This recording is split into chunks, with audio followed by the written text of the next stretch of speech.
The DG's talk, hosted by our Director General, Dr. Simeon Ehui, reflects this commitment, bringing knowledge closer to people and fostering conversations that drive impact. Today's session with Dr. Brahima Coulibaly, Vice President and Director of the Global Economy and Development Program at the Brookings Institution, promises to build on that vision, offering valuable insights and practical perspectives for all of us. Today, we'll be discussing critical issues that align with development, food security, and food system for a food-secure Africa. On behalf of the Director General, I'd like to thank you for joining us as we look forward to a stimulating and enriching discussion. But before we go into today's program, I'd like to acknowledge our guests that have joined us here at IITA today, starting with Professor A.S. Bamire, the Vice Chancellor of Obafemi Awolowo University, Ile-Ife. A round of applause for him, please. Thank you for joining us, sir. I'd like to also recognize Professor G.A. Aderomu, DVC Academics, also from OAU, Ile-Ife. Thank you for coming.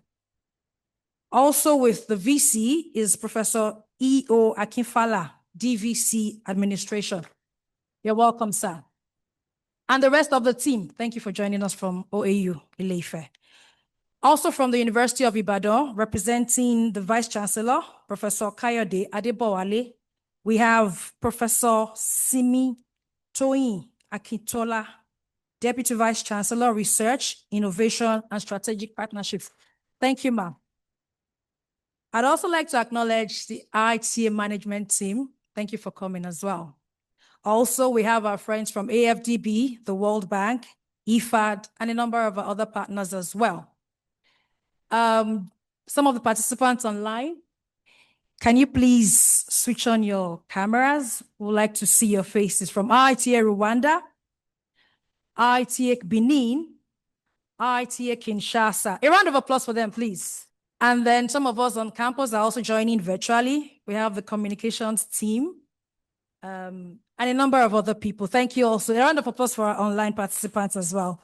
Okay, so next, I'd like to call on the Director General for his welcome remarks.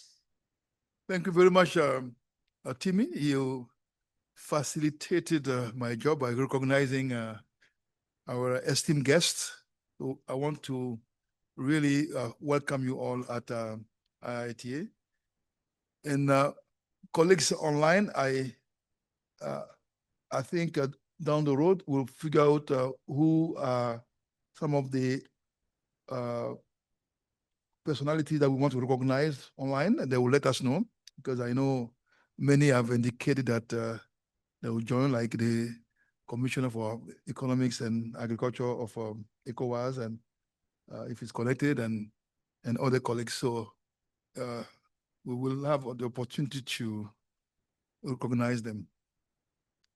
So good afternoon, colleagues, distinguished guests, partners, and also members of the CGIAR community connected.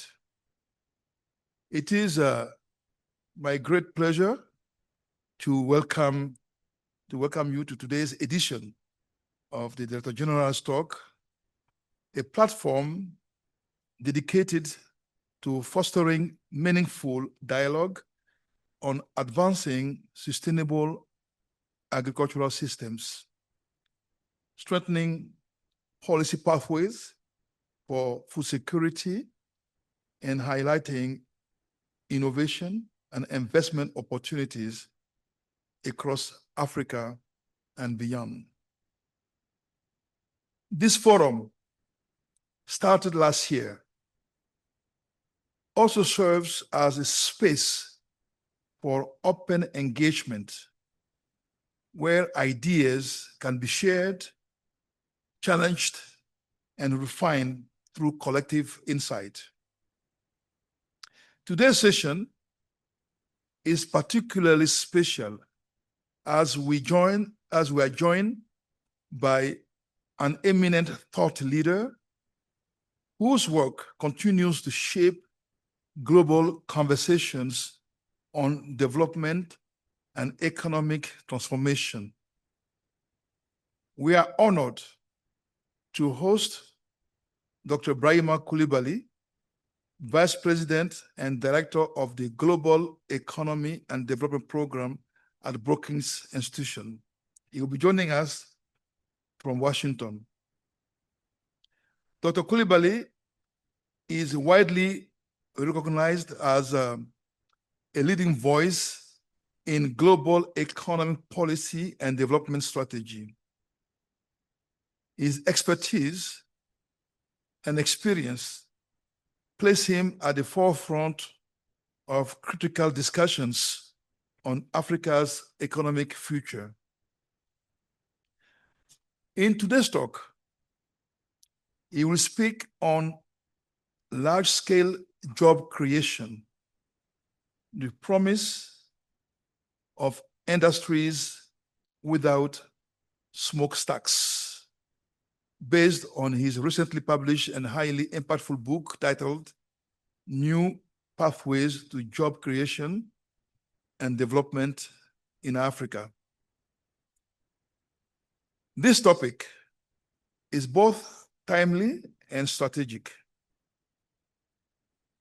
As Africa faces the dual challenge of rapid population growth and the urgent need for inclusive economic opportunities, identifying sustainable pathways for job creation has never been more critical.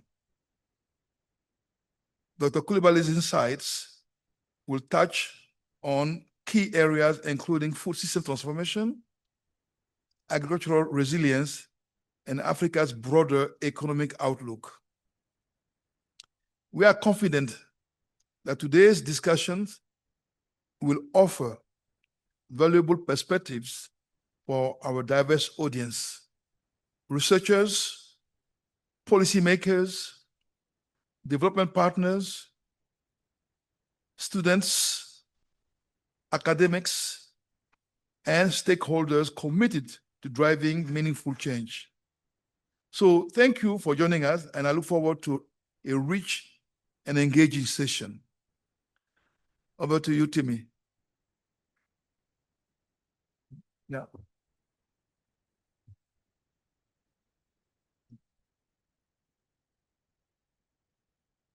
Thank you very much, our Director General. Please, a round of applause for him again. Next on the agenda, we'll be taking goodwill remarks from first the University of Ibadan. They are officially our hosts or our neighbors. A round of applause for Professor Toyin Akintola, DVC, Research, Innovation, and Strategic Partnerships.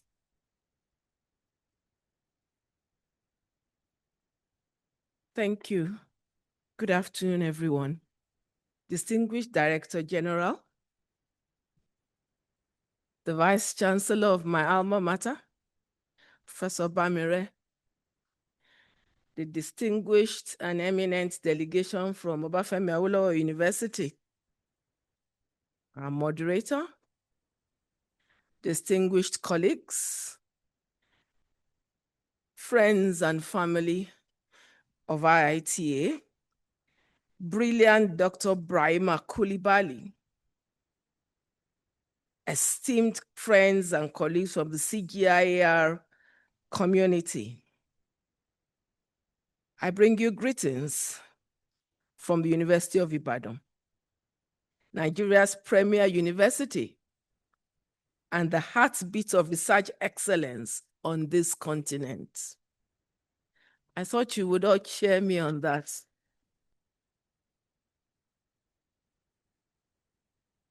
Even if there are voices of dissent, you would at least cheer us.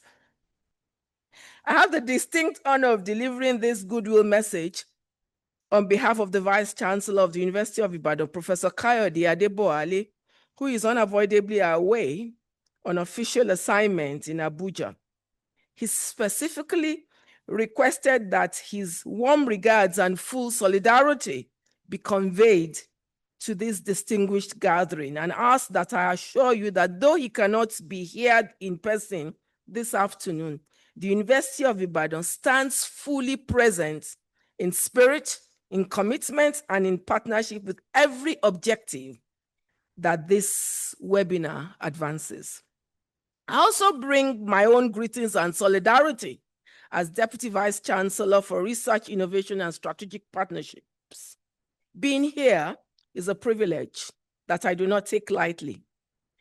The privilege of sharing even 5 minutes of a platform graced by an intellectual of Dr. Coulibaly's caliber is indeed an honor. His work at the Brookings Institution has consistently translated economic rigor into policy wisdom and speaks directly to the lived realities of developing nations. I'm confident that today's conversation will be no different. The University of Ibadan has for over 7 decades positioned research not as an ivory tower, but as a force of transformation in communities we serve. Professor Adeboale has been unwavering in his commitment to ensuring that our institutions remain at the frontiers of that mission. That is building a research institution that is accountable to Africa's development agenda, responsive to its most pressing challenges, and bold enough to offer homegrown solutions. The question of food is not merely a question of agriculture. It is a question of sovereignty, a question of survival, a question of dignity. It is a question of whether the next generation of Africans will inherit a continent capable of feeding itself, of determining its own development pathways, and of standing in the global economy, not as a recipient of handouts and prescription, but as an anchor of solutions. The theme of this webinar, Advancing Sustainable Agricultural Systems, Exploring Policy Pathways for Food Security and Highlighting Innovation and Investment Opportunities in the Agri-Food Sector, strikes a very chord. It is an intersection of knowledge and action. At the University of Ibadan, we are committed to ensuring that our research does not end only in journal articles. We are trying to build partnerships with CGIAR and with other developmental institutions, with private sectors, and with governments. We are trying to take discovery from the pages of our journals to the field. We are investing in innovation ecosystems that give our scientists the freedom to imagine and our communities the infrastructure to benefit. And we are insisting deliberately and unapologetically that African knowledge systems, the indigenous wisdom of our fathers, our land stewards, our traditional ecologists must be centered in the architecture of any truly sustainable agricultural future. Finally, to the CGIA community and all development partners gathered here today, you have our full partnership. The Vice Chancellor wishes me to reaffirm that the University of Ibadan's doors remain open for collaboration, and we are committed to co-creating the kind of bold interdisciplinary solutions that the agri-food challenges of our time demand. And to our distinguished speaker, Dr. Coulibaly, on behalf of Professor Adeboale and the University of Ibadan, and indeed the broader Nigerian academia, will receive your insights, not merely as information, but as an invitation to act. Thank you.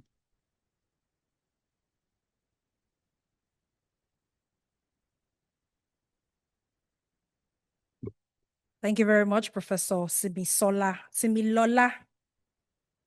Oh, apologies, ma'am. Simisola Toyin Akintola. I take that again. Professor Simisola Toyin Akintola, DVC, Research, Innovation, and Strategic Partnerships. Thank you very much. A round of applause for her again, please.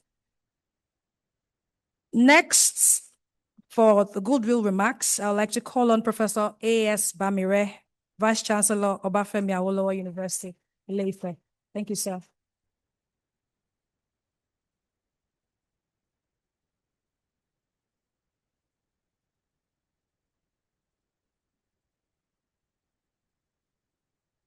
Yeah.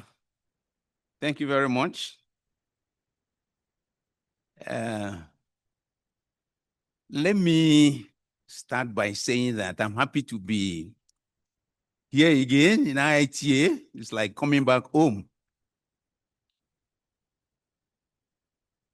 You know, IITA has been it's like the bedrock of so many things that I learned in addition to the theory that I had in school. And I'm really very grateful to this particular institute. And I'm also happy that the pace is kept and actually growing, you know, with respect to what we've been hearing and what we've been seeing concerning IITA. I celebrate the DG for actually keeping up the pace with respect to ensuring that IITA is always at the forefront of anything that has to do with the issue of food security within the states, nationally, and then globally. You know, it transcends the region itself. So I really want to congratulate you and congratulate IITA in its entirety. Well, it's because of the importance of this meeting, because I've been, you know, over some 3 decades ago, I've been interacting with IITA. I was here as a visiting scientist, and this is where we normally use, you know, to pass on our information. And I really want to thank those people that have actually helped a lot in pushing this to getting me to this stage. I cannot forget Dr. Victor Mayong, who was my co-supervisor for my thesis. He did a lot, provided all the enabling environment to ensure that at the end of the day, this is actually won an award.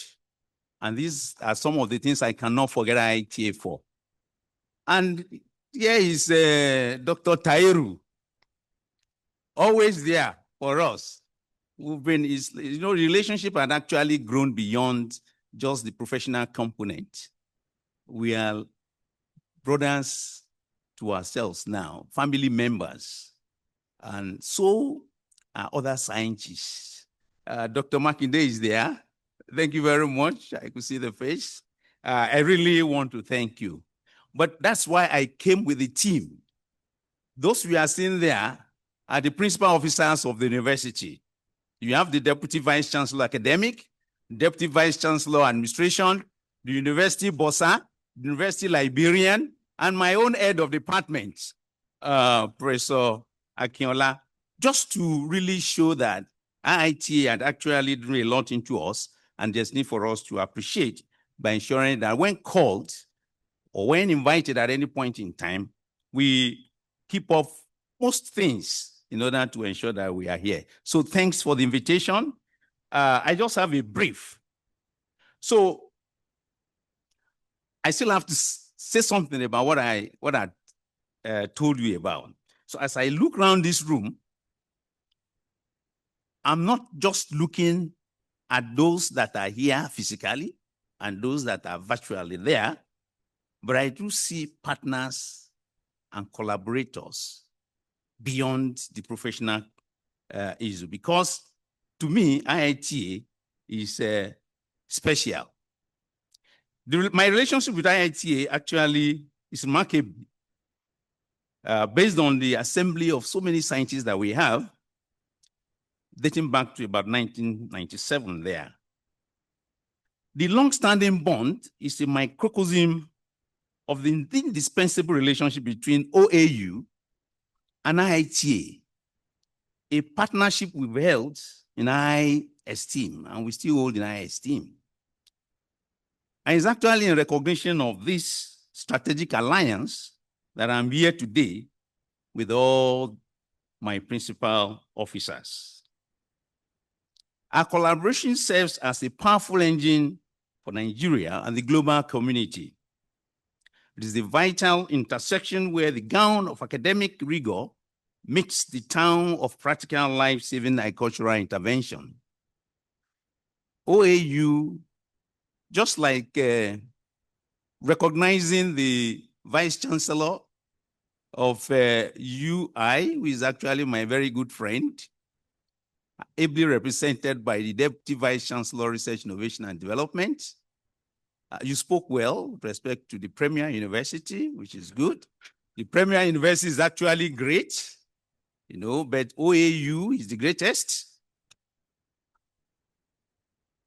OAU actually is like when we entered into the campus of IITA, which we always look at as a model, is the most beautiful campus you can ever think about in Africa. Check it out. And is also the center of excellence in ICT. It's well recognized. When you have cause to come there, you see. I know our relationship, which is going to be strengthened with these interactions, will bring the DG to the place and bring more of our IITA scientists into the place.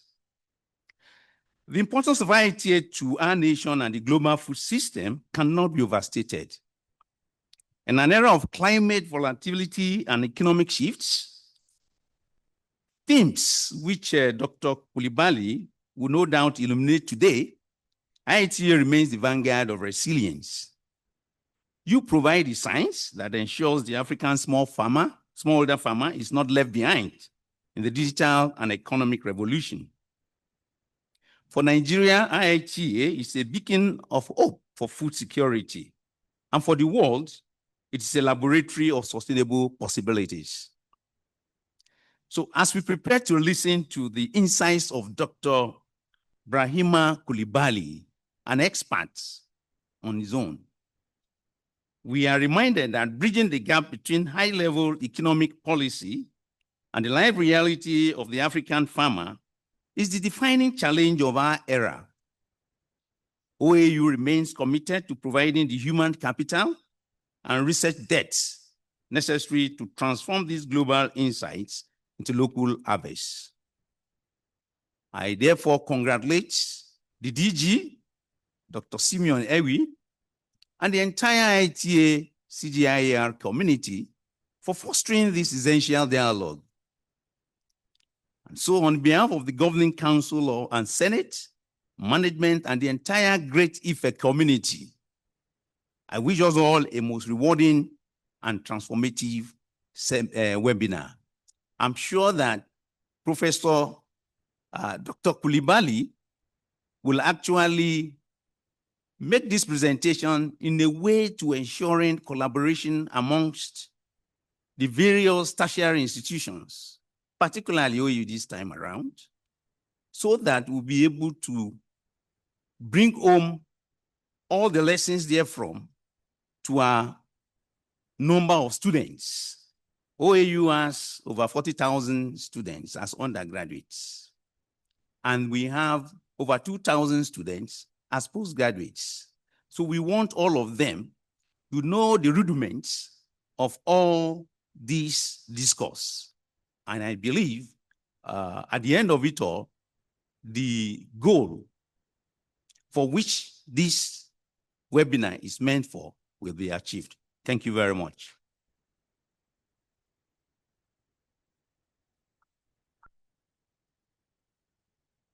Thank you very much, Professor A.S. Bamire, Vice Chancellor of Obafemi Awolowo University, Ile-Ife.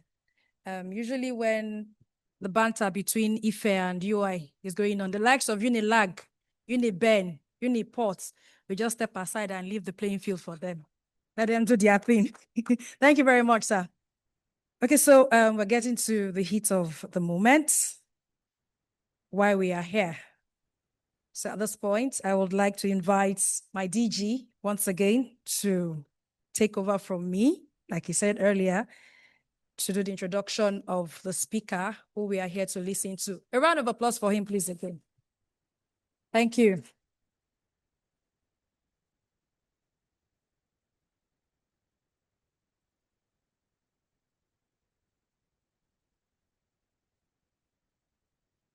Thank you very much, Professor Simisola Toyin Akitola, Deputy Vice Chancellor, University of Ibadan, the Premier Nigerian University, and Professor A.S. Bamire, Vice Chancellor of Afemi Awolowo University, the greatest university. And I really want to thank you for your thoughtful and inspiring remarks. Before I continue, I want to, I was just looking at my connection point, the phone, and I noticed that we have on connection point over 151 connection point, not forgetting that there are some places where we have more than 50 people like Kinshasa, and so I consider we have like over 200 people or so connected to this seminar. But I want to particularly recognize one person. I'm sure he will be surprised. Is Dr. Hafez Ghanem. Seeing his name on the name, he's connected from France. He was former vice president, World Bank, and a senior fellow at Brookings Institution. And he was here exactly last year, 1 year ago, when we welcomed here the president of Sierra Leone here. So Hafez, great to see you connected online. And also I've seen my colleagues, friend Hardwick from the World Bank, and I'm sure there are others I couldn't, connect. Yes, Hafez. Thank you so much for connecting. So I really want to say that, dear Professor, your interventions remind us that transforming Africa's food systems and economies requires strong partnerships across academia, development institutions, and research organizations. As we have heard, the challenge before us is very clear. How do we translate Africa's potential into large-scale productive jobs, particularly for our youth? This is not just an economic question. It is a development imperative. It is therefore my great pleasure to now introduce our speaker, who will help us think through this challenge from a global and African perspective. Dr. Brahima Coulibaly is Vice President and Director of the Global Economy and Development Program at Brookings and the Edward M. Bernstein Scholar, after previously serving as Director of the program's Africa Growth Initiative. He joined Brookings in April 2017 after nearly a decade and a half at the Board of Governors of the Federal Reserve Systems, where he was the most recently chief economist and head of the Emerging Market and Developing Economies Group. Since 2025, he has served on the board of Myriad USA. Dr. Coulibaly has also taught economics and international finance at Georgetown University, the Darden Graduate School of Business at the University of Virginia, and at the University of Michigan. He has published widely in top-tier academic journals on various topics in international finance, macroeconomics, economic development, monetary economics, and trade. He speaks regularly to national and international media on these issues. His research has featured in numerous prominent media outlets, including the Wall Street Journal, the Financial Times, Project Syndicate, and the New York Times. Dr. Coulibaly holds a doctoral and master's degree in economics, both from the University of Michigan and a bachelor's degree in statistics from the University of California, Berkeley. So, Dr. Coulibaly, the mic is yours. The floor is yours.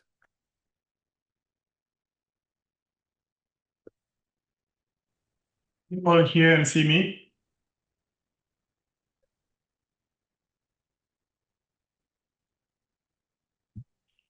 Yes, we can. Okay, great, wonderful. Thank you, everyone. And actually, Dr. Simeon, I may have you fooled. I'm dialing in from Abidjan, but that's what today's digital economy allows us to do these days. But let me really express my pleasure to be here today and to exchange with you. And thank Dr. Ehui for the invitation and for the really generous introduction. And the previous speakers, Mrs. Osunde, Professor Adebo-Wale, and Professor Adebayo.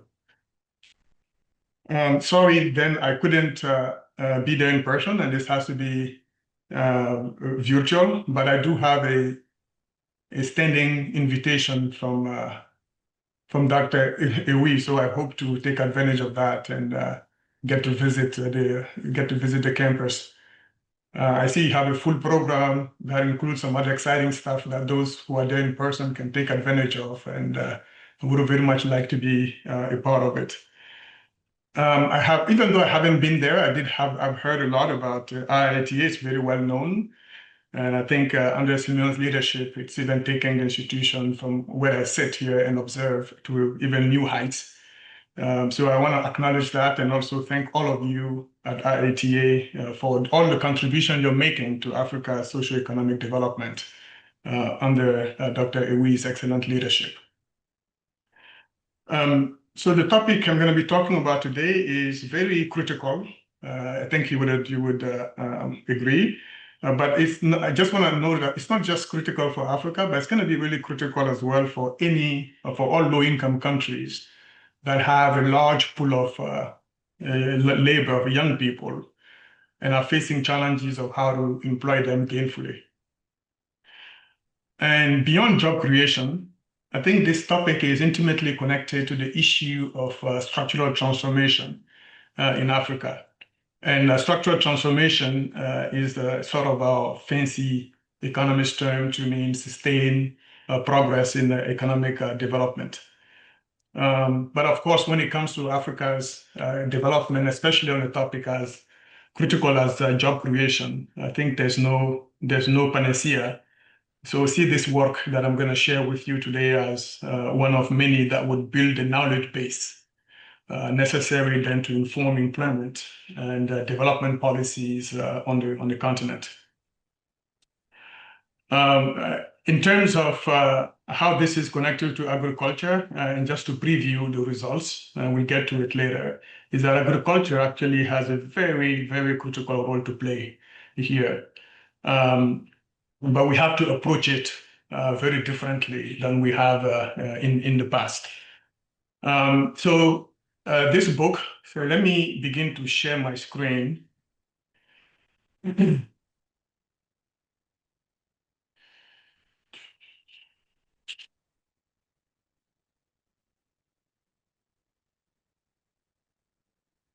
Can you all see the screen? Yes. Yes. Okay, wonderful. So this work that I'm going to be discussing has been it's been an effort of, say, the past 3 years or so,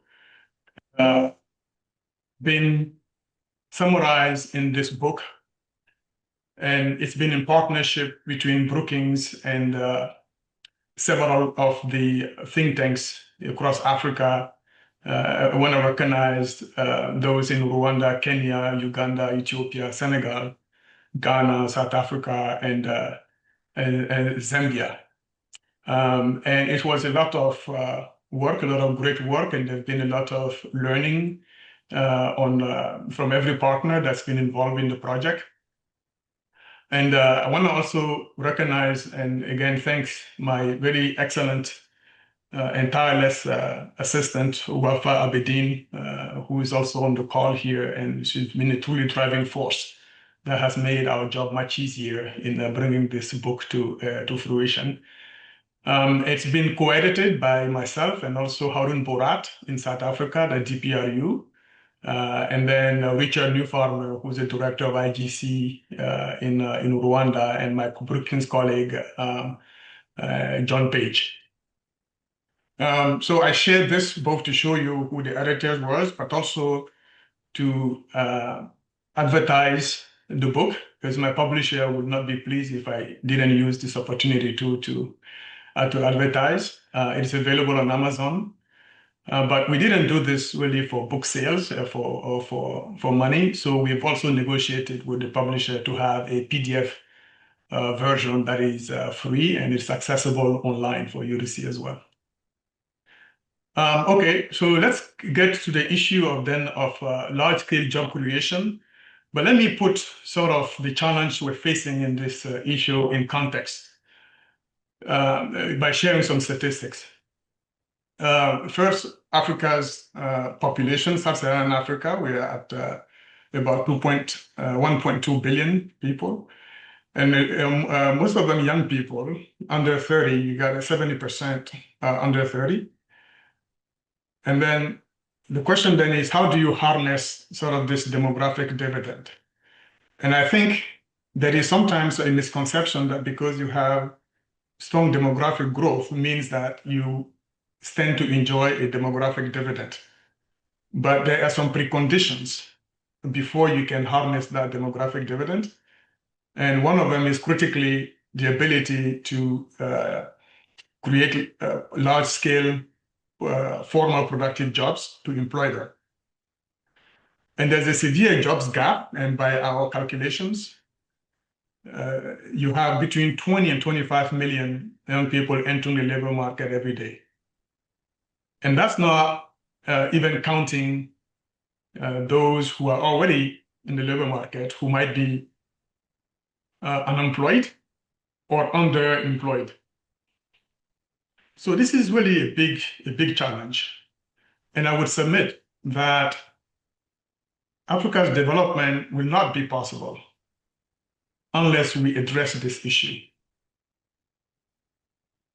So the question then becomes how did countries, say, before Africa do this? How were they able to generate large-scale jobs to employ their labor force and accelerate their development? That's one. Number two, what are the prospects for Africa to replicate that solution? Right? So those were two key basic questions we ask ourselves going into this research. And the short answer is yes, the other countries did it by developing the industrial sector. And two, it would be harder for Africa to replicate that model. So it's almost as though Africa needs to rethink its development model. It's some of the conclusion we're reaching. What I'm showing you here on this graph, I think it's labeled premature deindustrialization. Let me explain what that is, because I understand not everybody in the audience are economists. So deindustrialization means that less and less industrialization, and premature meaning that is you're becoming less and less industrialized before you've even had a chance to be fully industrialized. So on the graph on the y-axis here, what you have is the employment share in manufacturing at its peak, and then every dot represents a country. The orange dots here represents advanced economies, and the middle dot represents the middle income, because what you have on the x-axis is the GDP per capita. So what this is saying is that nowadays advanced economies are here. But back when they were industrializing, they were developing, manufacturing could absorb up to 30% of their total labor. So that was a lot. But increasingly, as time went on, it's becoming harder and harder to create large-scale jobs in manufacturing. And that's why you're seeing this declining as you go from right to left. And nowadays, a country would be lucky if they can even absorb up to, 15% of their total labor in the manufacturing sector. And this is due to two main reasons. The first one is that it's globalization and competition that is pushing firms toward more use of capital intensity in production. And of course, related to that is the technological progress that we've seen. And that technological progress is pushing the frontier of productivity and pushing up the intensity of production and reducing the reliance on labor.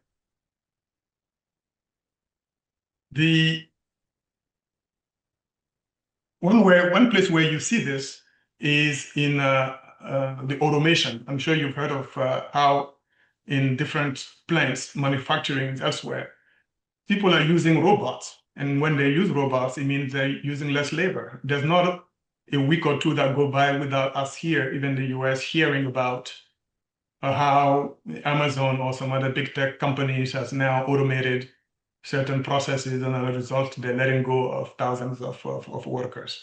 So that's what we have here at play. But unfortunately for Africa, it's coming at a time when it needs this industrial sector the most to create large-scale jobs.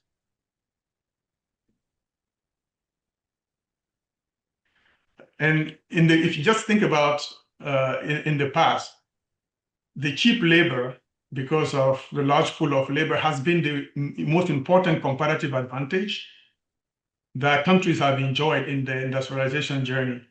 And global manufacturing has been chasing geographically where that cheap labor is. So when wages began to rise in Europe, it moved to then Asia, then wages began to rise, it moved then to China. So China is really the latest successful example of how the cheap labor attracts manufacturing.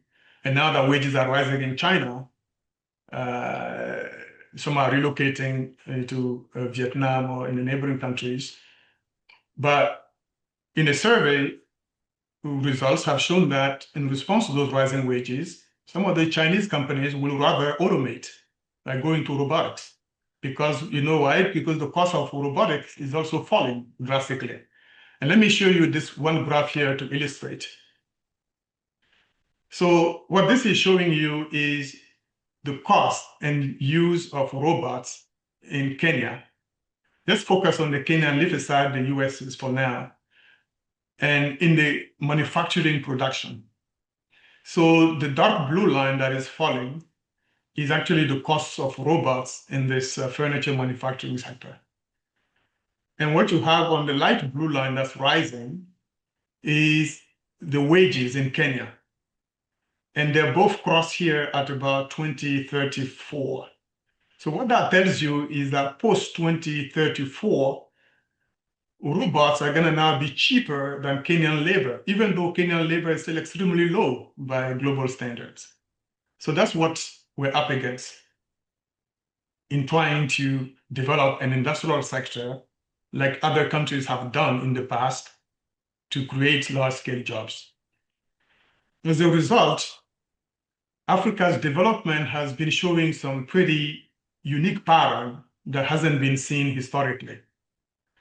Historically, we think of the development starting in agriculture, and then as countries develop capabilities, labor migrates from agriculture to industry, and then from industry, then they move to modern services. If you look at the US, for example, agriculture was the bulk of activities a couple of hundred years ago. But now agriculture is a really tiny portion of the economy, and the modern services now make up the bulk of it. But what we're seeing in Africa's case is that we are seeing some movement out of agriculture, which is the green line. And this is the share of the workforce that's employed in each of those sectors, agriculture, industry, and services. But instead of going into the industrial sector, they are going straight into services. It's almost like they're bypassing, they're skipping the industrial sector. And they are moving into the services. But it would have been good news if these were modern services, but they are not. They are more retail services. And the reason why the movement from labor from agriculture to industry to services was a great path is because the industrial sector has somewhat higher productivity than in agriculture, and modern services have higher productivity than industry. So when the movement goes from agriculture then to industry, it comes at with a productivity premium that then creates a higher aggregate productivity for the economy, which then supports structural transformation. But here for Africa, it's been quite flat, and employment in the industrial sector is actually at around 10% or even less than that, right? So the question then before us is, how do we solve this problem? So what the research began to do is to say, okay, let's think about what were the key attributes of manufacturing that made it so successful development escalator. The first attribute we found is that it was tradable, meaning you could export. You can produce as much as you want beyond the consumption capacity of your local economy, and you can export it to generate national income, a higher national income. That's attribute number one. Attribute number two is that it benefited from technological transfers. And when you benefit from technological transfers, it means you can continue to boost productivity growth. And when productivity grows, it means that you can afford to pay higher wages. And that means more savings for workers, for households, and more savings then fuel more investment. And then more investment fuels more growth. And then that's how you ignite that vicious cycle. The third and critically important for this research agenda is that it was able to also absorb a large number of moderately skilled labor. And the reason I underline the word moderately is because you don't want the sector to be absorbing, to be a high-skilled sector, because your labor moving out of agriculture is not necessarily your most skilled labor. So you want a sector that can employ those moving out of agriculture, but with minimal training. So the question then becomes, can we find sectors that are within Africa's comparative advantage that share these three characteristics with manufacturing? And happily, the answer from the research was yes. And then for lack of a better term, we call those industries without smokestacks. And then let me now share with you some of what those industries without smokestacks look like. So the industry without smokestacks, tourism is one of them, horticulture, agribusiness, agri-processing, and certain ICT-based services such as call centers. Notice that these are all sectors that can be exported, that you can export. And then what we'll document, and I'll show this later, is that they also check the other two characteristics besides being tradable. Of course, these sectors are not new, right? But what the research reveals is that these sectors have much more powerful development characteristics than may have been envisioned at first. And as much as governments spend a lot of efforts trying to develop the manufacturing sector, if their focus put similar efforts in trying to develop these sectors here, they can deliver for them what manufacturing was able to do for countries before Africa, such as Asia, even Europe and the US at some point, right? But you see here, of course, in the second line that the sector you work on a lot at IITA is going to be a critical and very important part of these sectors. But it has to be done differently, meaning it cannot be the traditional way of doing agriculture. And there were two key reasons why the traditional way of doing agriculture has not been a development escalator, and countries have had to rely on manufacturing. is one, because the technological progress in the traditional agriculture has tended to come at the expense of labor, meaning whenever there was a productivity growth in the sector, you've had to replace, it was labor displacing. But what you need is a sector that can benefit from technological progress, productivity growth, while also employing, being labor intensive. And the second is a term that we economists call, like, it exhibits non-homothetic preferences. I think it's a fancy term that says basically that the traditional food sector is a place where you can only consume so much when you grow it. And when your income rises, doubles, you're not going to go and consume twice as much. So if, let's say, Dr. Ehui decided you guys had a good year at IITA and double your salaries, you're not going to go and double every food consumption that you have in your basket. So that's what basically means. You're going to rather either save or spend on some more services, such as more trips, or buy some other type of services, as opposed to spending it all on food. But now let me share with you the graph that illustrates that the industry without smokestacks here have actually higher labor productivity.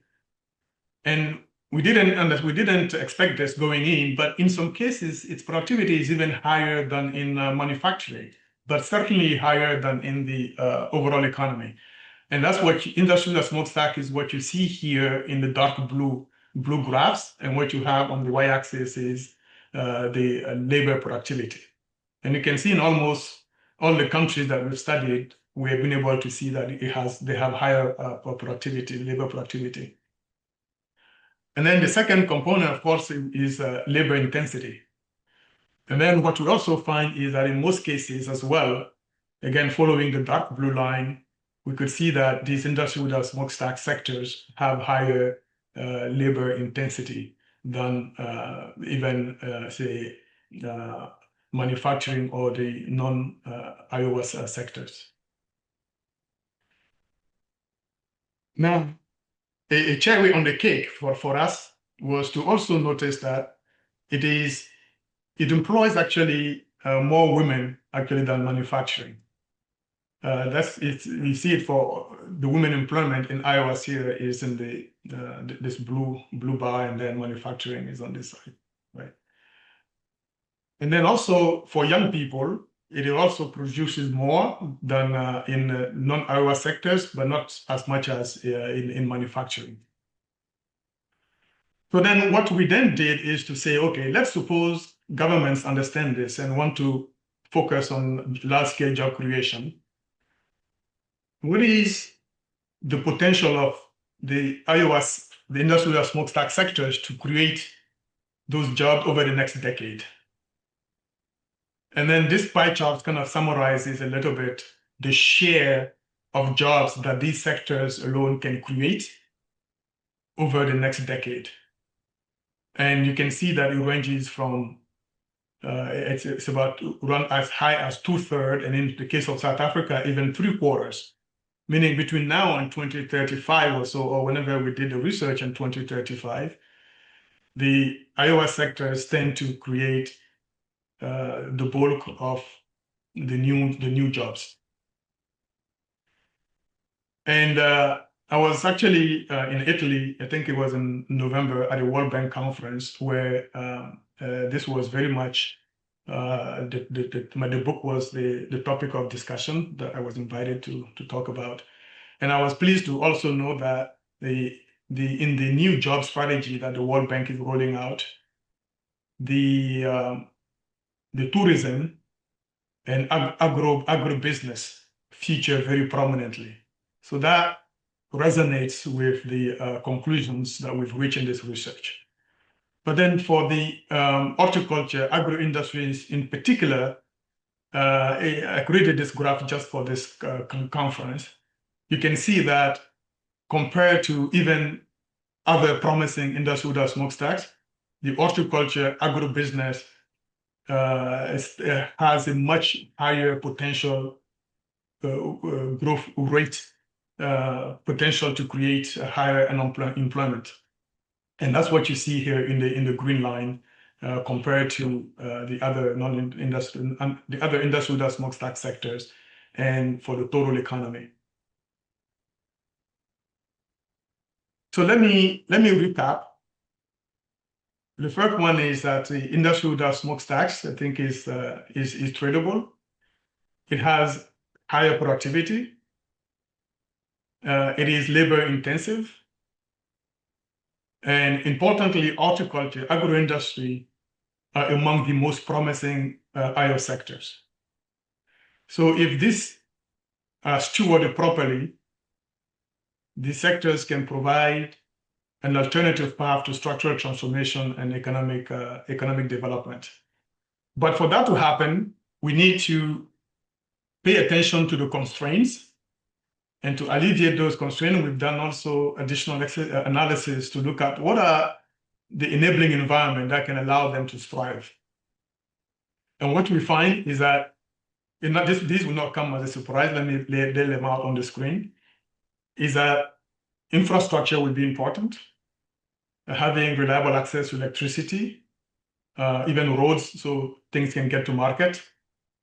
Connectivity in this age of ICT is very important, as is regulatory environment and the competition policy. And then we have to have intentional public policy that can help boost firm export capabilities. And exchange rate has to be supportive, as should be also the trade policies. And then it could be facilitated by agglomerations, such as special economic zones. I know these have had a mixed results in Africa, but I think they are indeed promising. And where they have not been successful, I'm not sure it was because of the idea, but it could have been because of the execution. And then finally, the other constraint we looked at was the skills requirement, which is very important. Because what I've talked to you up to now was about job creation, meaning the demand side of jobs, creating jobs. But even if the job is available, if you don't have the skills in the labor market to match it, it's going to be a difficult one to take advantage of. So we also looked at what are the skills that are needed in the industrial smokestacks. And we find that both hard and soft skills are going to be very important. From basic skills to problem solving, resource management skills, social skills, system skills, and technical skills. So then we said, okay, so then let's assess for every country what are the requirements of those skills, but then how does that compare to the skills that the young people have? And this sort of shows you a heat map where the darker red means that the skills gap is more severe, and the greener one means that there's no skill gap. And across those 6 skills category and across countries, you could see, I think we have even more severity in Senegal and places like Uganda, and in South Africa a bit less so, but still there is gap. It's just that it's moderate. And then what we did then is to go by country, but also by sector. And then when we do this analysis, we find that the skills gap is very severe in the agro-processing and the horticultural sector, as well as in tourism.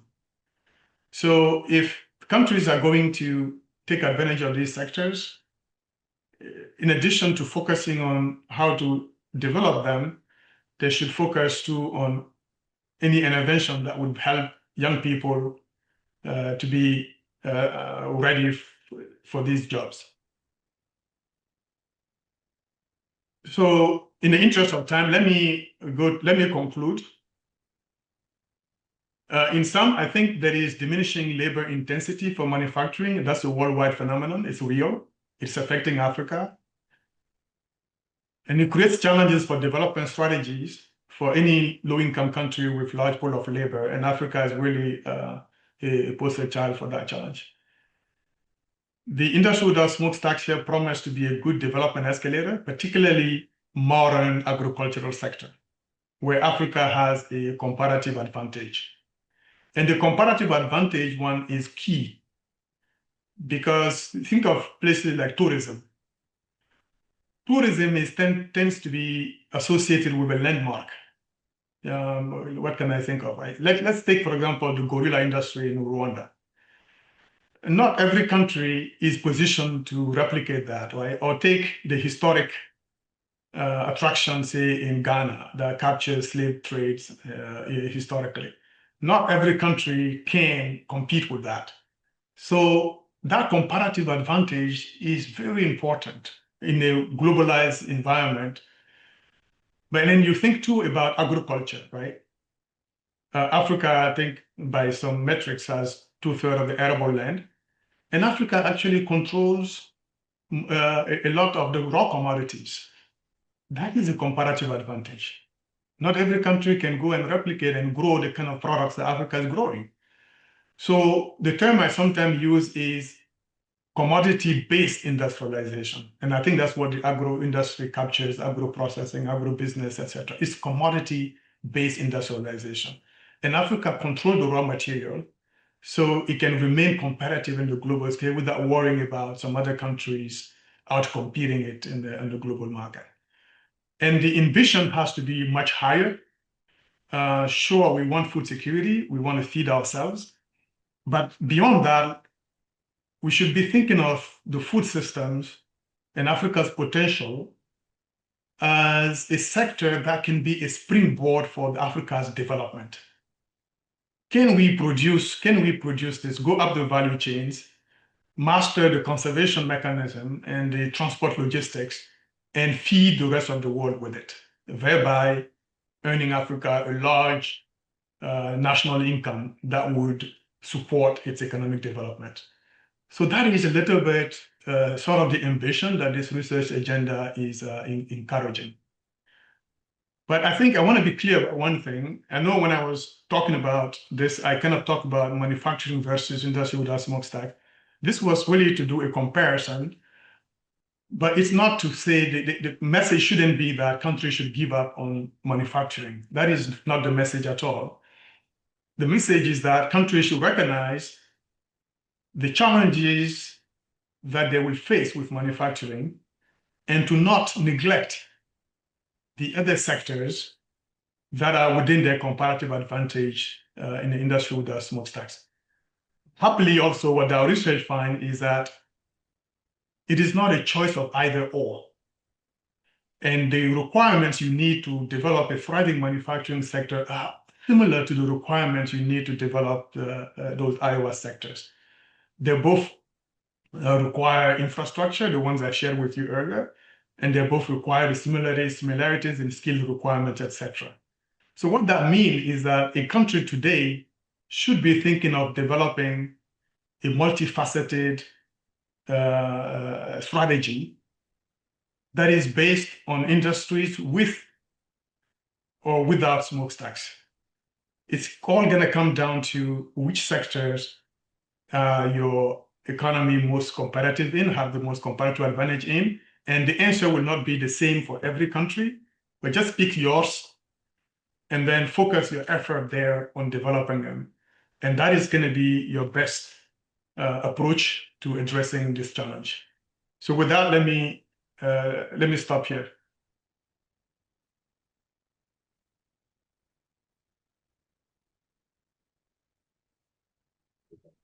It's been a long time since I had the topic.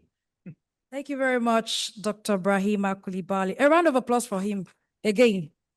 Well, because I learned a couple of new things, and for me, this has created maybe some questions that will lead to some other conversations. With permission from the DG, maybe in the future, we have come to the question and answer session. I know we have some persons that have questions. So I would like for us to indicate by raising our hands if you have questions. Okay, Dr. Tahiru. Yes, we have the table microphones that we can use. All right, sir, Professor. So Dr. Tahiru, to, okay, ma'am, 3, 4. Okay, so we'll start with Dr. Tahiru first. Thank you, sir. Thank you. You want me to stop the screen share or you keep it on?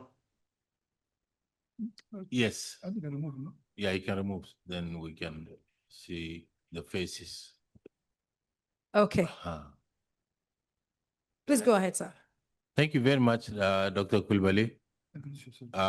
My name is Tahiru Abdullahi. I am Deputy Director General for IITA for Partnership, Delivery and Scaling. Thank you once again for a very inspiring talk. Being a student of economics, it's really has been a long time since I sat down in a economic development class, but I feel really inspired and the talk really resonates with me. I have a question, and if you would like, sir, please, I see how you emphasize the importance of agro-processing and horticulture, which is the domain where I am, as potential future industries without smokestacks. I would like, if you may please, sir, give a little bit more on your perspective of what are the most critical policies and investments levers that Africa needs to move on in order to get these sectors to stop being fragmented and realize the potential that this research is giving for them. Thank you very much. Mhm. Okay, so Dr. Coulibaly, would you want to take all of the questions or you would want to answer them as they ask? Maybe we can take 2, 3 at a time, and then we can do another round if there's more time. Okay, so my attention has been drawn to some persons who had raised their hands earlier. Dr. Arega, can you please go ahead with your question as well? Allowing. Okay. Okay, thank you. Sorry, yeah, it was not allowing me to unmute. Yeah, thank you very much, Dr. Coulibaly, for the very exciting presentation, very inspiring. So I have a question about some of the interesting trends, especially the pie chart. You know, it's very clear that these industries, the industries without smokestacks, they face very distinct challenges compared to the traditional manufacturing sector. And one of the challenges is digital connectivity, and the other one is, you know, it requires some specialized skills. And you also indicated that there are some significant skill gaps there. This includes even the case study countries such as Uganda, Ghana, and Senegal that face, you know, poor connectivity and significant skill gaps, including in those sectors such as agro-processing, tourism, and others. So this being on one side, then on the other side, from the pie charts, I see some interesting projections showing very high share of new jobs created by these industries by 2035. So somehow I was trying to reconcile the two, and I was wondering really which factors are driving such projections of job creation in these sectors despite those skill gaps, or are there any scenarios embedded there, say alternative cases where there are investments, or this is like the baseline condition that's leading to the, I mean, we can just continue and then we reach those levels by 2035. So that one is the question I had. But then if you can also kind of link it to the reforms and other, even beyond national policies, I mean, some of these sectors may face some challenges accessing, you know, export markets, because if there are no favorable trade conditions beyond African countries, then these sectors may face challenges. So what are really the options that should also be there for these sectors to grow? Thank you very much. Timmy, I will jump in. Arega, will you care, please? Can you introduce yourself? Oh, okay. Sorry, I didn't. Yeah, I was rushing to the question. My name is Arega Lene, Ag economist and the program leader for Foresight and Impact Assessment. I'm based in Kenya. Okay, we'll take a third question. You'll answer those, and we'll take the next. Dr. Sika, please. Hi, everyone. Yes, my name is Sika Gbegbelegbe, and I am the country representative of IITA here in Malawi. Thank you, Dr. Coulibaly, for a very inspiring presentation and a very inspiring study also. My key question relates to the infrastructure that you have talked about that will be required to support the EWOS. And so the question is especially on the energy side. If you look at Southern Africa, for example, Zambia, Malawi, Mozambique, we have a lot of these weather extremes that affect, electricity generation, especially hydropower. So what has your study found in terms of using, which type of electricity source would be useful, like solar energy, wind energy? Has your study also identified some type of paths that our countries can follow to ensure that they have enough electricity to support the agro-processing, the horticultural sector in our countries? Thank you. Thank you for those very great questions.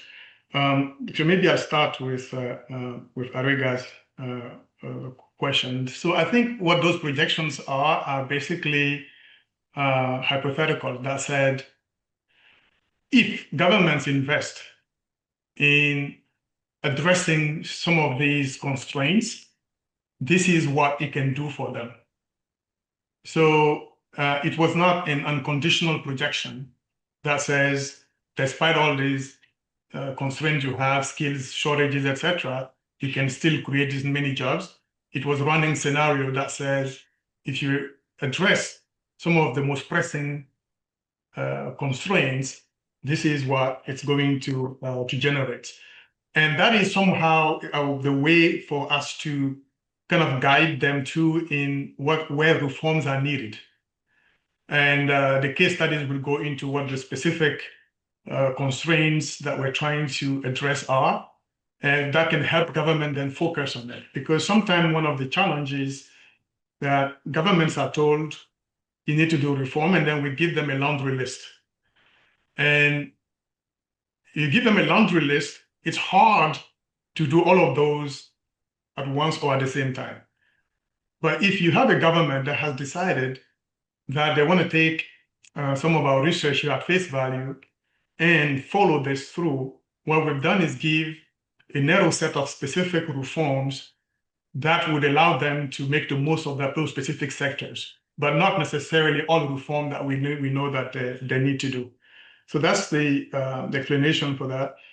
And then in terms of the first question on agro-processing and how it's a bit fragmented, and how do you what are the best policies to really address that? I think it is it's not an easy process, but that's why I touch a little bit on the special economic zone. I think if a country has a plan to develop those sectors, they can be done in a special economic zone, perhaps by sector, which will create some kind of agglomeration. The concept of the special economic zone is basically to think about all reform that we know countries need to do for the economy to be competitive. But sometimes it's not too realistic to expect or to think they can do all of that at once. And unless they are given, they can take it in piecemeals, it can be overwhelming, and in the end, nothing gets done. So the special economic zone then allows you to say, okay, let's say I want to develop agro-processing as a pillar of my economic development strategy. Then can I create a special economic zone where I can attract all of them, and then I will provide the enabling conditions for that special economic zone, such as making sure there's reliable electricity in that economic zone, making sure that economic zone is close enough to a port, and that the roads between the economic zone and the port is provide good access. So then products can get quickly to the ports and can be exported. I know in horticulture, for example, some of these are perishables, right? So that is, my view, the best way to try to sort of approach this. in a very intentional way, but addressing the critical needs for that sector in a localized way, as opposed to trying to think about a broader reform and addressing it for the whole country as a whole. And I think it gets to perhaps the Sika's question there. What we didn't do, Sika, we identified the electricity access and reliability as key. ICT connection, of course, also as very key, because some of these are modern services. But we didn't go into how a country should address the electricity shortage. But if a country, of course, decides to pursue this, then the next question becomes, okay, how do you provide a reliable electricity? And I think some of the sectors you've cited, such as solar or hydropower, etc., is definitely great paths to explore.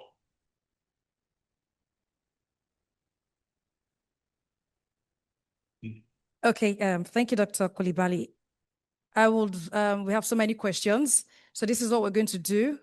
We'll take 3 questions here in the room. Then we have a few online as well. So I will go to the VC from OAU, then 2 other persons before. Thank you very much. Thank you, sir. Mine is just a simple one because it looks like he had actually answered in a way what I wanted to ask as question. But let me really appreciate you and thank you, Dr. Coulibaly, for this provoking and thought-provoking presentation. And I was really thrilled because when you spoke of the way we moved in terms of moving from the agricultural sector to, instead of moving from agricultural sector through to the industry and then the services, what we record is that the movement is from agricultural sector into the service sector. That is actually something that is notable almost everywhere now in the African continent.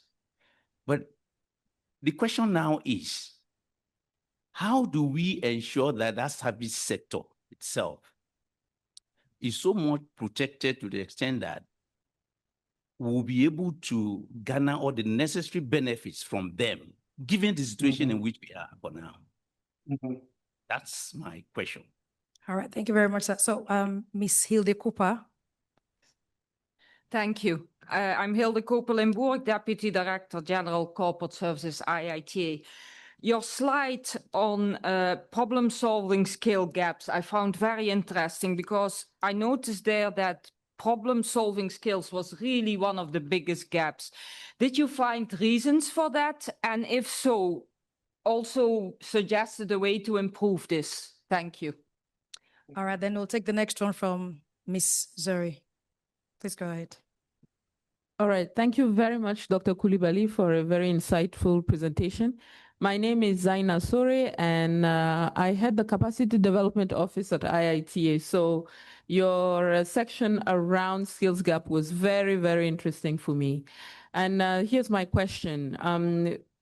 Given the current system, education system across Africa, how do you see institutions like, let's say, IITA or even academic institution prepare the next generation for this potential type of jobs that they can really...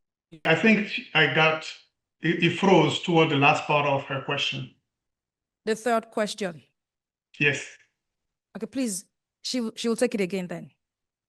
Yes, just to summarize, how can African institutions, like education institutions, research institutions like IITA, prepare the next generation of youth to get the required skills so that they can tap into those jobs that you've mentioned, provided that the environment is obviously there and the jobs are there? Thank you.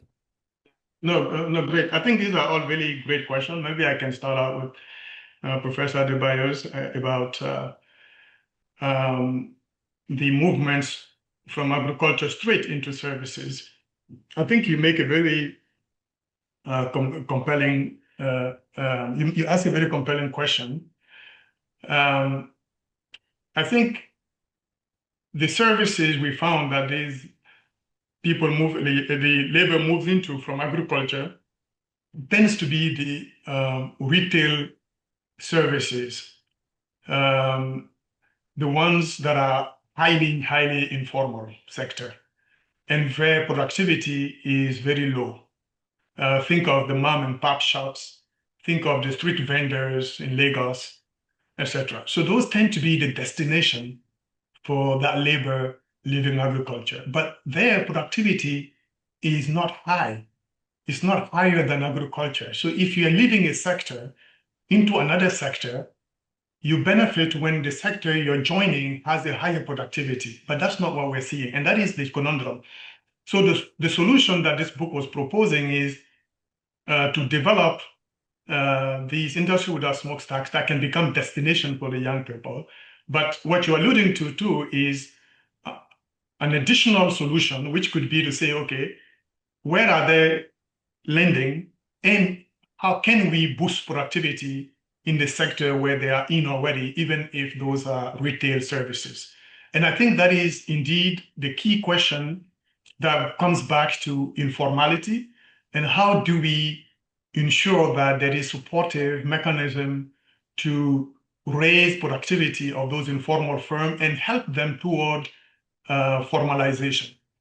And unfortunately, in many instances, informality is still not treated, in my view, the way it should be treated. It's often treated as a nuisance sector, as a sector that is not paying its fair share of taxes.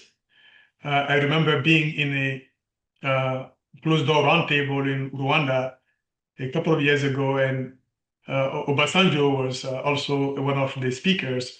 And on this question, his point was, my mother who sells at the marketplace, if I go to her and I say, I want to formalize you, her first reaction would be defensive. She'd say, you want to formalize me for what? It's because we've associated the sector with those who are evading taxes.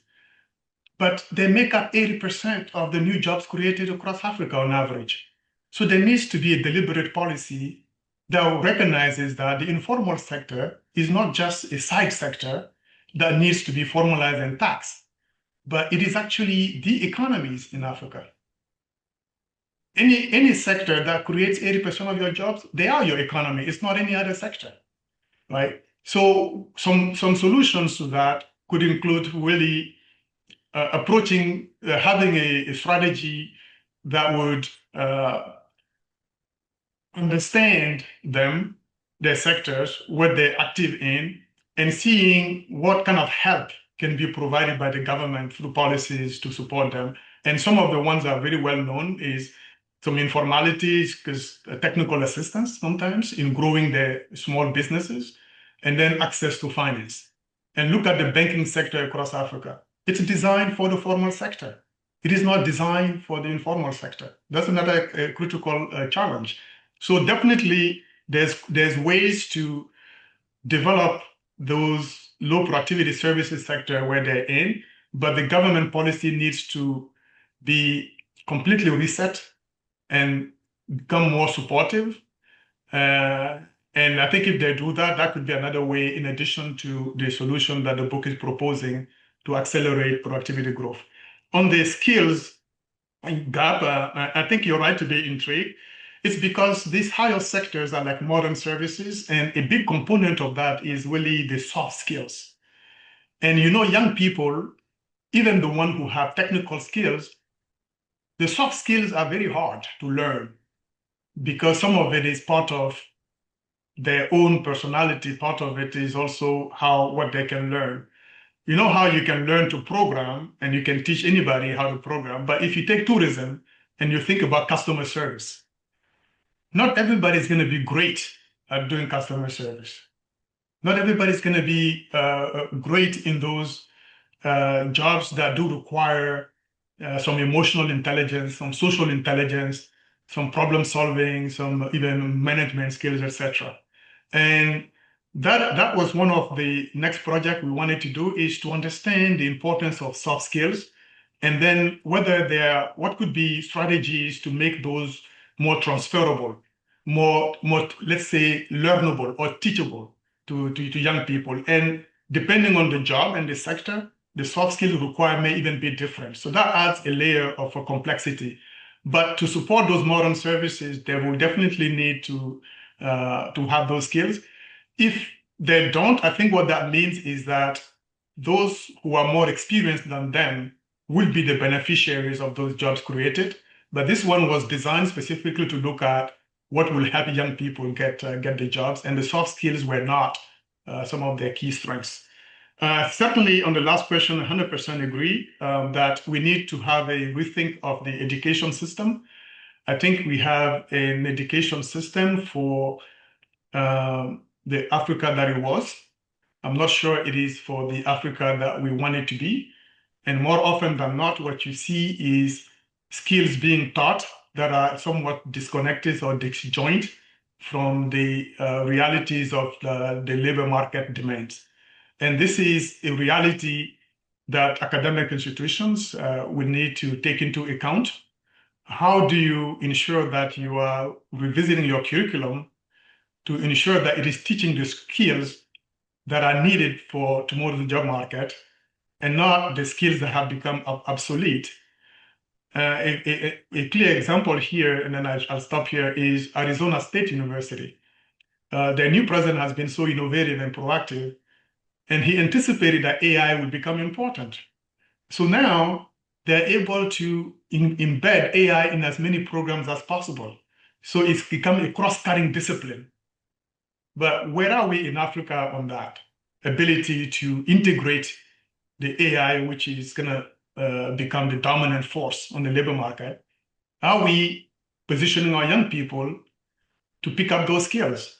And it is cross-cutting in a true sense. No matter what your field is, you're going to benefit from AI if you're going to be even more effective at what you do. But that's a clear example, right, of where the job market needs are shifting, and why some academic curriculum are not quick to follow or to catch up. But there has been a university that has been able to do that, and their students have been very well sought after on the labor market. All right, then thank you, Dr. Coulibaly. We have a couple of questions online, but we'll take IITA Rwanda first. IITA Rwanda, please go ahead. Yeah, good afternoon. Can you hear me? Yes, we can. Okay, thank you, Dr. Coulibaly, for this insightful presentation. And now that you refer to, in your presentation, you mentioned it very Please clearly. Rwanda. Hello? Dr. Coulibaly. Yeah, yes. Please introduce Yes. yourself. Okay, my name is Abdul Kolambig. I'm the country representative of IITA in Rwanda. And I would like to focus on that because in your presentation, you highlight very well when you look at Rwanda, and I think the area of the horticulture and the tourism has been really targeted by the government as priority areas, also to create jobs, also for source of income, and especially foreign currency and so on. But when we look at it now, most of the horticulture sector going to outside Africa around. I don't know. I wonder if you had opportunity to discuss the opportunity for the AF60 and within Africa, with this, and the opportunity to help this country to retrade among ourselves. And if we know some of the restriction with the geopolitical tension we have in the world with the restriction for the export and so on, and the implication for us as to trade among ourselves, and what are the opportunities in these areas, and what do we need to do to really strengthen that? Thank you. Thank you, Dr. Coulibaly. Can Hadwick from the World Bank, your hands are raised, or your hand is raised? Please go ahead with your question. Hadwick.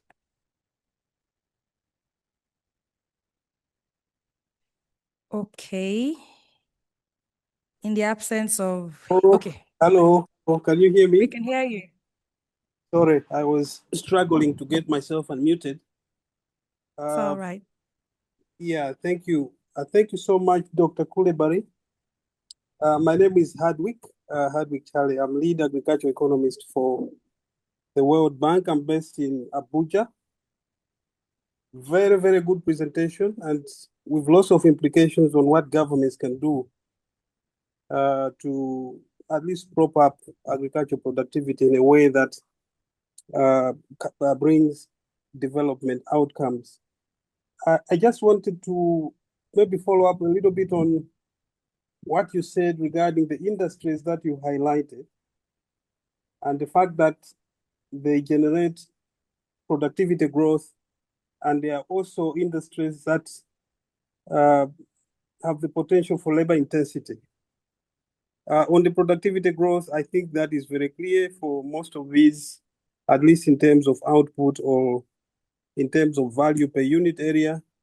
That should be very clear because most of these tend to be highly productive. But on the labor intensity, I don't know what your thoughts are with regard to some of these. For example, horticulture or ICT-based services. Most of these, the productivity comes from the fact that they are running on either digital or AI platforms. Like, for example, the automation that happens in horticultural industry today, where you have hydroponics or aquaponics and the like. In that sense, I don't know what would drive the labor intensity, because technically these are industries that basically can run on the basis of the automated platforms without needing a lot of human attention. So I think I just wanted to get your view on that. But very quickly, the last question is on operationalizing this research into development programs by government. I work in the bank, and our work revolves around how to help government scale up investment as well as policy reform so that they can transition smallholder farmers to some of these most productive pathways for development. And so I just wanted to find out whether in your research you have done some priority setting of the recommendations on what needs to be done by government to make sure that they can provide the incentive for smallholder farmers to transition into some of these industries. I know pretty well that we are talking about government, but today we are also so much focused on leveraging private sector investment to help government to make sure that smallholder farmers or smallholder farming becomes productive. So that's what I wanted to check with you. And I believe your research is in the public domain, so we can access it. It looks very interesting. So we certainly want to read beyond the slides that you have presented today. Thank you so much.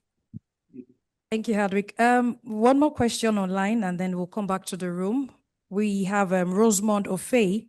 Please kindly keep the question very short for time. Yeah, thank you, Dr. Coulibaly. And my name is Rosemond Ofei. I work with the African Development Bank Group in Abuja office as a chief development economist. So thank you very much for this insightful, thought-provoking, and actionable, actually, study that will help shape not only, interventions by government, but also very informative for development finance institutions such as the African Development Bank and I guess other stakeholders.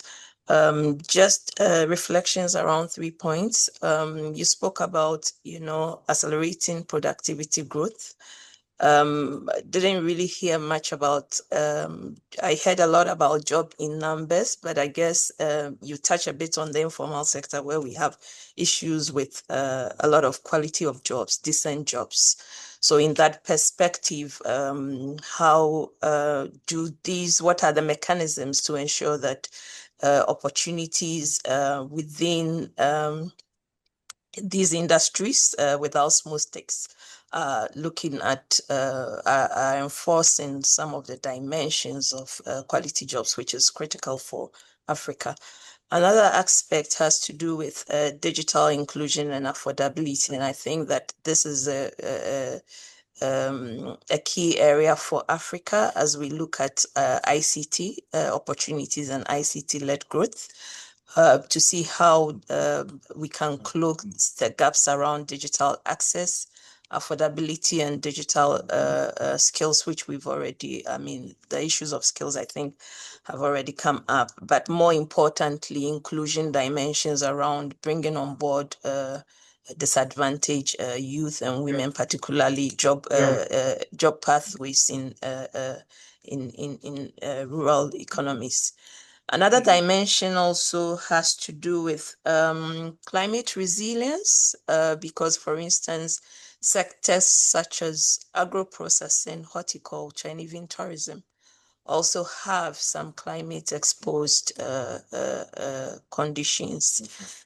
So how adaptation can be and green transition could intersect with, these opportunities that the study also projects. Just to say also that for the African Development Bank, and our cardinal points on leveraging demographic dividend, also value addition, we're looking specifically on transformation in the agricultural sector. We have a number of agro-processing zones projects, and also projects within the ICT. So these are areas that I think we can leverage more as we look at shaping our development impacts across Africa and working with countries and stakeholders. Thank you. Okay. No, I think these are a really a set of very excellent questions. Maybe I can start with Rosemon's and then work my way up to the first two questions. I think you're very much spot on when you highlight the word quality of the jobs. I think in this whole conversation around employment, it has been one of the key things that's been missing and not emphasized enough. And that was actually one of the key points I made during that workshop in Italy. I participated in, and the invitation of the World Bank right then. And the question became a good discussion topic during the conference. And myself and some others were basically saying we should not be counting as jobs any job that cannot lift somebody, the worker, out of poverty permanently. Because if we start counting every job, every task as a job, then we are underestimating the scale of the challenge. And when you think of a job, it's usually not an end in itself. It's a mean to an end, and that end is living standards, poverty reduction. So if you count the wrong jobs as jobs, you may pat yourself on the back to say you created a lot of jobs, but the reality is maybe only 10% of those jobs are able to make a difference in poverty. So what you said cannot be even more important. Let's count only the jobs that we believe can lift the worker permanently, and those you would find would tend to be quality jobs. And the agenda we focused on in the industrial smokestack is precisely with that approach, is to say these would be productive formal sector jobs that would pay a good living wages, and they can continue to grow along as productivity transfer comes to the sector. Wages will continue to rise, and the worker can afford to even save more, etc., etc. I think the digital gap issue you touched on is very critical, and that's why sometimes I feel like when it comes to Africa's development, everything seems to be a priority. But back when Hafez, I don't know if he's still on the call, was at the World Bank, I really loved an initiative that he had, a project that he had created. It was called the Digital Moonshot. And that digital moonshot was really a blueprint and an ambitious agenda that said, we should, I think it was a $100 billion kind of investment in all aspects related to digital connectivity, digital skills, digital infrastructures for Africa, over the next decade or so. I later asked them again what happened to that agenda. I didn't get a clear answer, but I think it was spot on, whatever it ended up. I think we need to get back to that, close the connectivity gap, and be able, importantly, to find mechanism to teach young people and everybody else the digital skills, because that is going to be the battle of the future. In fact, it's the battle of now and the future. And then we don't want to find ourselves falling too far behind of this, because it's going to become even harder to catch up and to stay competitive. And your point about the climate resiliency is really also very spot on, and that's where I think institutions like IITA can put a lot of can be super helpful, is to think really about how do we make some of these sort of climate resilience. You would know better than I do. I'm not an agricultural expert, but even now there's some research that produces seeds that leads to even sometimes faster cycle of production in agriculture, and output that is, and seed and plants that are more resilient to the type of climate event that we are exposed to. So if anything, I would say at IITA is really to double down on that. But in doing so, you can even prioritize the sectors that the governments have chosen to push as part of their development strategy, if they take at face value the research that we've done here and want to push some key aspect of horticulture or agro-processing. How can you help them develop crops that are more climate resilient? I think would be a great contribution from IITA. And the first question I think I had to do with the CFTA and trade among ourselves. I think that is also a very lost opportunity. If my memory is correct, I think we are at about less than 20%, maybe 17% or so of our own intra-regional trade. But you look at intra-regional trade in other places like Asia or Europe, it's as high as 60% or 70%. So I see the CFTA as a long overdue agenda that should help facilitate that intra-regional trade with the key instruments they're going to put in place. But the thing with the CFTA also, it can get everything right when it comes to trade policy and tariffs, etc. But importantly, there's the non-tariffs barriers that we found to be even just as important, if not even more important. So how do we pay attention to those? And that's why early on we found that road connectivity is very critical. Because if you don't have the road connectivity to be able to get products to markets or to the ports very quickly, it's hard to trade across country and across borders and even internationally. So we think that is a very, very important part of being able to develop these sectors, because as I said, not every country will have the comparative advantage in every sector. So the countries that do have a comparative advantage in one and want to trade, they shouldn't be just thinking about international trade. They can easily think about regional trade and continental trade to further boost the national income, and which will allow them to even specialize more in those sectors where they have comparative advantage. I think, Hardwick, your question there is very spot on.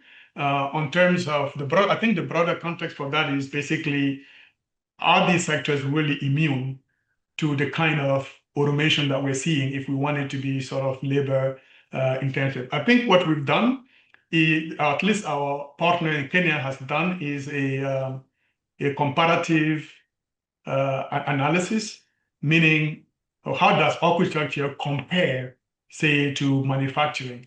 So if you think that the automation is making it difficult for horticulture, I think that research would have said that it's even making it more difficult than manufacturing than it is making it for horticulture. But you're right that that's a place where we need to be paying attention to. And if it's horticulture, and if a country has a comparative advantage in it, it can afford to intervene in a way that would not erode too much its comparative advantage, meaning that it can have public policies that can incentivize or at least discourage slightly the rapid adoption of AI or technology when it is labor reducing. And I say if it has comparative advantage in it, because if it doesn't, and if it does that, it's going to be outcompeted.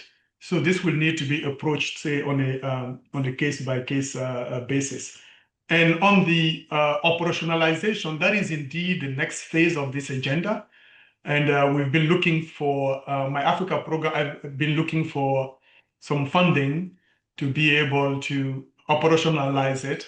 But we have a template of a web-based tool that we can develop so that every policymaker from a country can go in and identify quickly with a click of a button the industry or smokestacks that are most promising for them.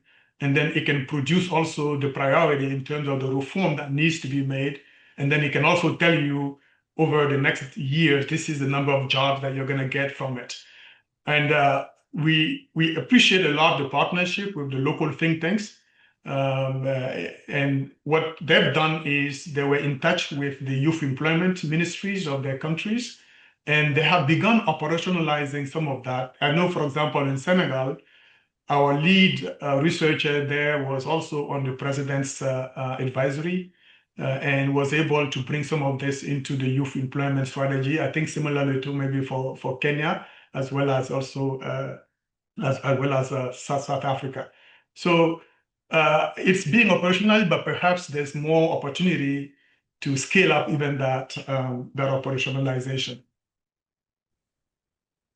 All right, then. And as I mentioned earlier, the World Bank agenda kind of intersects with this.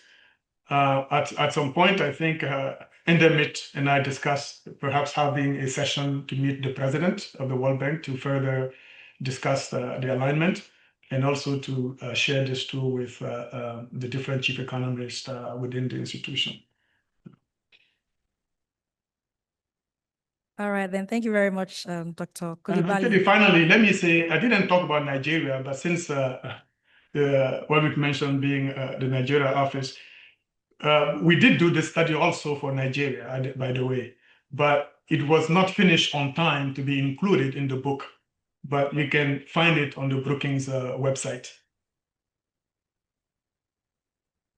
All right, then. Thank you very much, sir. We have a couple of questions online. Can we still take this?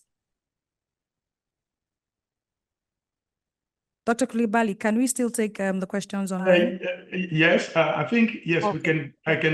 We can take those. I may have to jump up at a little bit after 11, but let's go, please.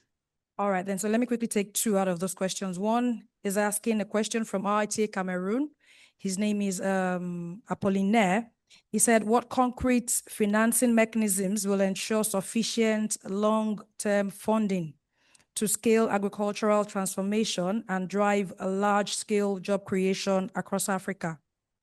Then another one from Simeon Ehui is asking that in this era of AI, machine learning and digital transformation, where lots of automation and robotics is already happening, what factors drive ICT in IWOS?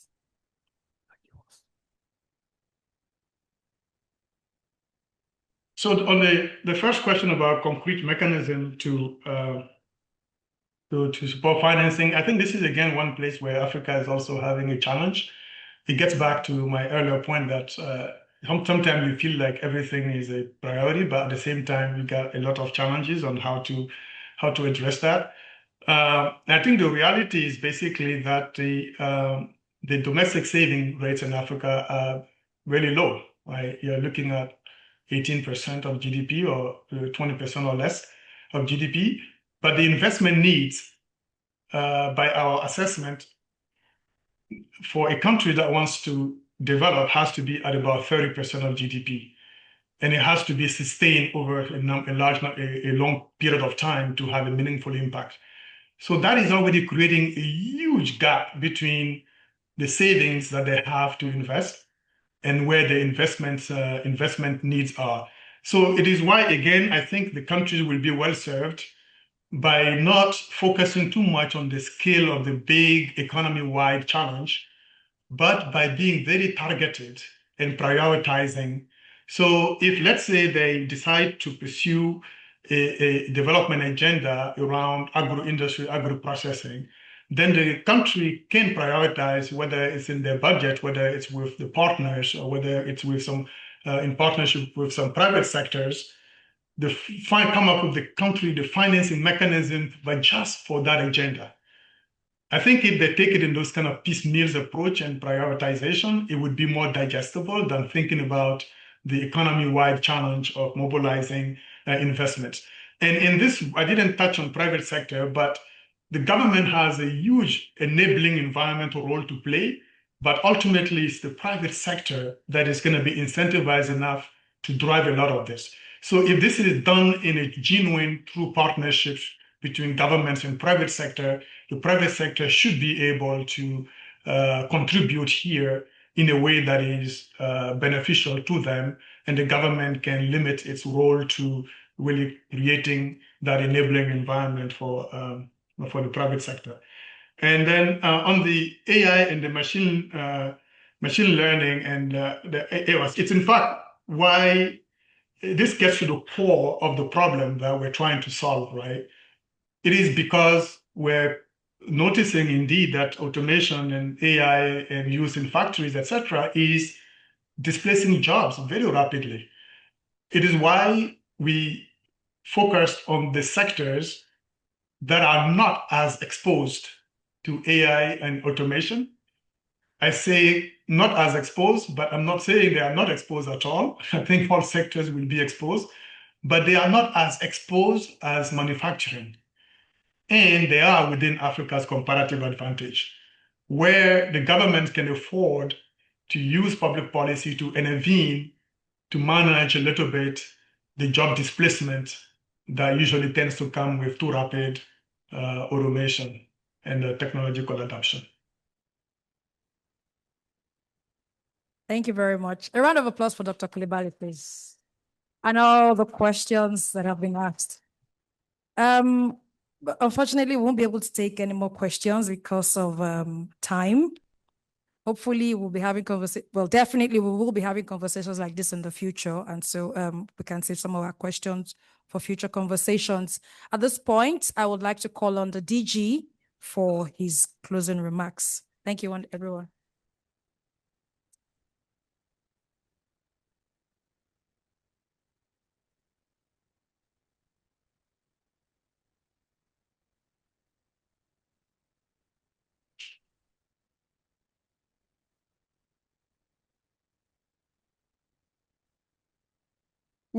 I would say. Thank you very much, Dr. Coulibaly, for what I can consider to be an insightful and thought-provoking presentation. And I want to thank also our moderator and all participants for a rich discussion. Round of applause for everyone. More. Dr. Coulibaly, your reflections on large-scale job creation and development in Africa have not only deepened our understanding of the opportunities and challenges ahead, but have also challenged us to think more strategically about the role of innovation, policy, and partnerships in shaping Africa's economic future.